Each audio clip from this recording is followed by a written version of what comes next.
Naturally, the girls were in shock after finding their mother's body. Mama,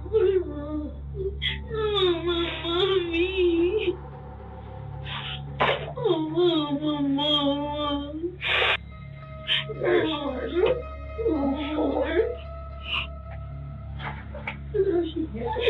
Gotta be strong, Jay. Like, catch person who did it. The man talk. He said it's time for fun right now. We gotta be strong so they can catch the person who did it. Come on, Grandma. Oh, Mama.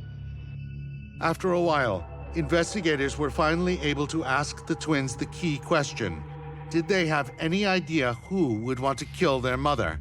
Does your mom have any other friends or anybody else that come over that you know of? She talked to some men. This possibility made a lot of sense to detectives. The evidence at the scene of the murder indicated Nikki endured a brutal attack. The stabber was just stabbing repeatedly in one area, would indicate that this is a crime of passion. The key man in Nikki's life was Robert Head, her boyfriend and owner of the house where the family lived, the house where the murder took place.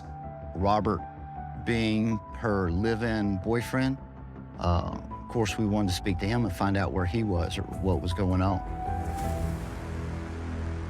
Come to find out later on, pretty quickly, that Nikki and Robert kind of had an understanding in their relationship.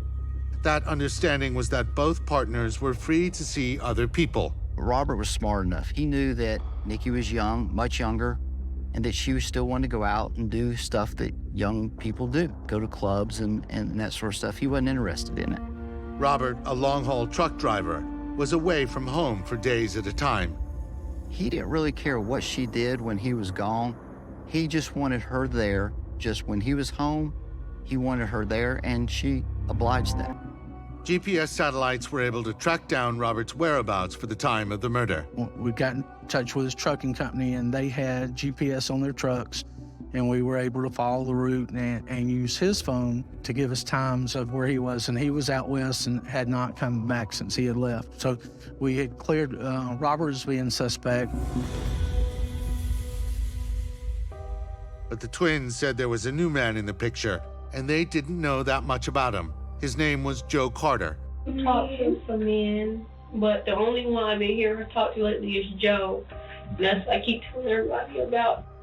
It was possible Joe, the new man in Nikki's life, wasn't as open-minded about the open relationship she had with Robert Head. When I asked Jazz and Taz who they thought could have done this, they mentioned that Nikki and Joe had been arguing on the phone the last few nights, and that maybe he had something to do with it.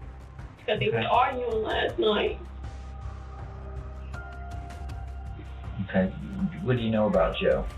Nothing. I've never seen him. When you hear a love triangle, your antenna goes up because somebody in that triangle more likely is not going to be happy. And a lot of times it goes back to one of them.